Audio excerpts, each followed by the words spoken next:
The time is 8:45 p.m. This is the Sri Lanka Broadcasting Corporation. Here is the news edited by Delini Gunawardena and read by Tilani Pires.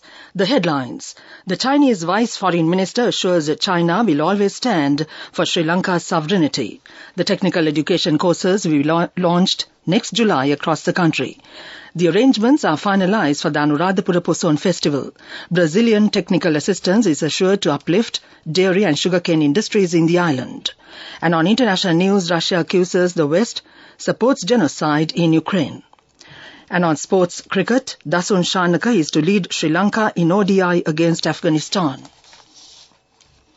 The Chinese Vice Minister of Foreign Affairs, Sung Weidong, has assured that China, a long-standing ally of Sri Lanka, will always stand by the island nation's sovereignty and its political and socio-economic development. Weidong called on Prime Minister Dinesh Gunawardena at Temple Trees today, during which he assured that China will increase investments in several areas, including agriculture, trade and commerce, and ports and infrastructure development. Moreover, he also noted that China will continue to provide economic assistance while also supporting Sri Lanka's debt restructuring program. The Vice Minister also expressed his deep appreciation to Sri Lanka's adherence to the One China policy, despite pressure from many quarters. Meanwhile, speaking on this shared Buddhist relations between the nations, Vice Minister Weidong revealed that China has taken the required measures to establish a strong cooperation with Sri Lankan Buddhist associations, furthering their religious ties. Premier Gunawardena expressed his gratitude towards the Chinese government for the help extended during both natural calamities such as the tsunami and the COVID-19 pandemic and the ongoing economic crisis. The technical education courses will launch next July across the country for the students who do not wish to continue their studies after the GCE ordinary level examination. The Department of Industrial Training and Employment announces that courses are also available for those who are studying for the A-level examination as well. A number of diplomas are offered upon the completion of a 6 months training by 39 technical colleges all over the country. These courses provide opportunities to obtain jobs in both public and private sectors as well as overseas. All these courses are offered free of charge. Further information in this regard could be obtained on telephone number 0112 348 895. That number once again 0112 348 895. The National Poson Festival 2023, which marks the arrival of Mihidu Thera and Buddhism in the island, will take place at the Mihintale Rajamaha Vihara in Anuradhapura. The theme of this year's Poson Festival is Let's Arise, Awaken, Engage and Protect the Dhamma, preached by the Buddha and Arhat Mihidu Thera. Around 1 million pilgrims will visit the Mihintale sacred site from all corners of Sri Lanka for the festival. Many pilgrims are also expected to arrive from neighbouring Buddhist countries. The traditional Pirit chanting ceremony, which will continue for a week to note the Poson Festival, will commence tomorrow in front of the Jai Shri Mahabodhiya. The Poson Aloka Puja will be held from the 2nd to the 4th of June. From the 31st of May to the 6th of June has been named the Poson Week. The festivities will be led by the chief prelates of the three Nikayas and will be attended by many other distinguished guests. The police and the three armed forces are extending their fullest support for the Poson programs along with the North Central Province Governor and officials. This news broadcast comes to you from the Sri Lanka Broadcasting Corporation.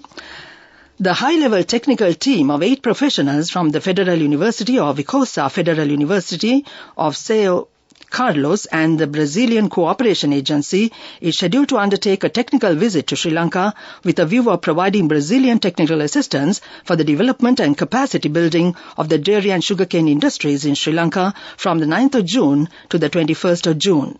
The technical team is scheduled to undertake field visits and inspection tours in Udawalawe, Kandy, Mavanalla, Kurunagala, etc. to identify problems associated with the dairy and sugarcane industries and to provide technical solutions to increase capacity and the production of the two industries in Sri Lanka.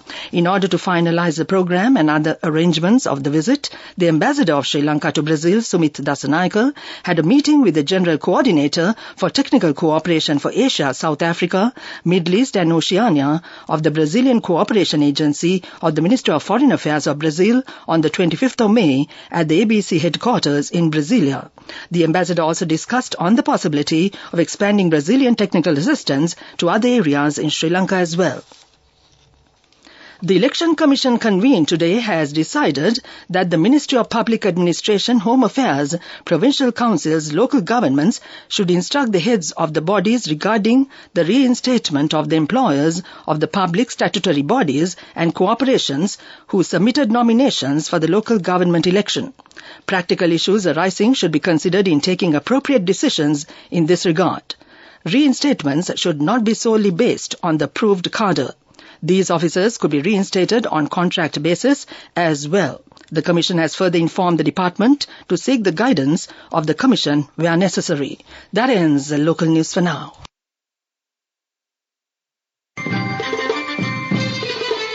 The main news story is brought to you by Siddhalepa Vedamahatmya.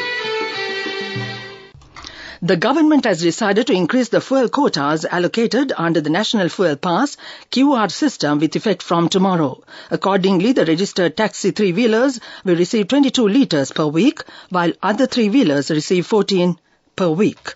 Meanwhile, motorcycles will be allocated a fuel quota of 14 litres per week, while cars will receive a quota of 40 litres per week. In addition, the prevailing 30-litre fuel quota for vans will be increased to 40 litres from midnight today. Moreover, the allocated fuel quota of 60 litres for buses will be increased to 125 litres per week, and the quota for lorries will also be boosted to 125 litres. That was the main news story. The main news story was brought to you by Siddhalepa Vedamahatmya. And on Watch Light tonight, the Commissioner General of Examinations, Amita Jasundara, says that they are expecting to release the results of the 2022 GCE Advanced Level Examination in August. Joining a press briefing held today, he stated that provisions required to release the relevant results immediately without any delays are already underway. That came to you in Watchlight. Moving on with world news and the headlines first. Russia accuses the West supports genocide in Ukraine. Experts warn artificial intelligence could lead to extinction. India's protesting wrestlers are to sink medals in Ganges. The Russian Foreign Minister Sergei Lavrov says the West is supporting genocide in Ukraine by supporting President Vladimir Zelensky's peace plan, which he said would destroy everything Russian in East Ukraine and Crimea. Attending a press conference, Lavrov further concluded that the West is directly supporting genocide. Russia has previously accused the West of ignoring what it says is Ukraine's persecution of Russian language speakers in the eastern Donbas region and elsewhere. India's top wrestlers have said they will throw their medals into the Ganges, the country's holiest river, as part of their ongoing protest. They also plan to go on an indefinite hunger strike at India Gate, a war memorial in capital Delhi. The wrestlers have been demanding the resignation and arrest of their federation chief, whom they accuse of sexually harassing female wrestlers for years. He has denied the allegations. Experts, including the heads of OpenAI and Google DeepMind, have warned that artificial intelligence could lead to the extinction of humanity. Dozens have supported a statement published on the web page of the Center of AI Safety. It notes mitigating the risk of extinction from AI should be a global priority alongside other societal scale risks such as pandemics and nuclear war. But some others say the fears are overblown. Back to the world news headlines. Russia accuses the West supports genocide in Ukraine. Experts warn artificial intelligence could lead to extinction. India's protesting wrestlers are to sink medals in Ganges. That ends world news. Development news. The Controller General of Immigration and Immigration, Harsha Ilukpatel, says an online passport application system will be implemented in the coming days pursuant to President Ranil Wickremesinghe's initiative to digitize the public service. He said this new process aims to streamline the passport application process and ensure that passports are delivered to applicants' residences within a span of 3 days. The Controller General further added that 50 regional secretariats across the island have been equipped with the necessary facilities to facilitate the efficient delivery of passports. That came to you in development news. Moving on with sports news, Sri Lanka Cricket named a 16-member squad for the first 2 games of the ODI series against Afghanistan. The three-match ODI series between Sri Lanka and Afghanistan will commence on June 2nd, 2023 in Hambantota. The Sri Lanka squad consists of Dasun Shanaka, Pathum Nisanka, Dimuth Karunaratne, Kusal Mendes, Angelo Matthews, Charita Asalanka, Dhananjaya De Silva, Sadira Samaravikrama, Chamika Karunaratne, Dushan Hemanta, Vanindu Hasaranga, Lahiru Kumara, Dushmanta Chamira, Kasun Rajita, Matisha Pathirana and Mahesh Tikshana. Vanindu Hasaranga and Kusal Janit Pereira are currently undergoing rehabilitation injuries they sustained. That came to you in sports news. Go ekak thiyana youth eකට life එකේ change එකට නියමෙට set වෙන්න ඇස් වහගෙන දැකපු ගීන හැබැ කරන්න youth එකට නියමෙට set වෙන්න friendship එක මෙන්න. The all-new NSB Ithru account, NSB IM, a plan for your dream. Business News, sponsored by National Savings Bank, the safest place for your money. The credit card holders of Commercial Bank of Ceylon can now automate paying their monthly bills of Sri Lanka Telecom and Lanka Electricity Company and enjoy uninterrupted services following the addition of these two utility companies to the bank's automatic bill settlement facility.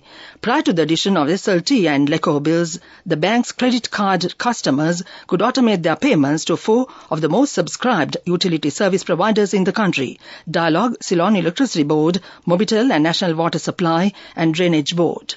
That ends business news. Business News, sponsored by National Savings Bank, the safest place for your money. Go ekak thiyana youth එකට life එකේ change එකට නියමෙට set වෙන්න ඇස් වහගෙන දැකපු ගීන හැබැ කරන්න youth එකට නියමෙට set වෙන්න friendship එක මෙන්න. The all-new NSB Ithru account, NSB IM, a plan for your dream.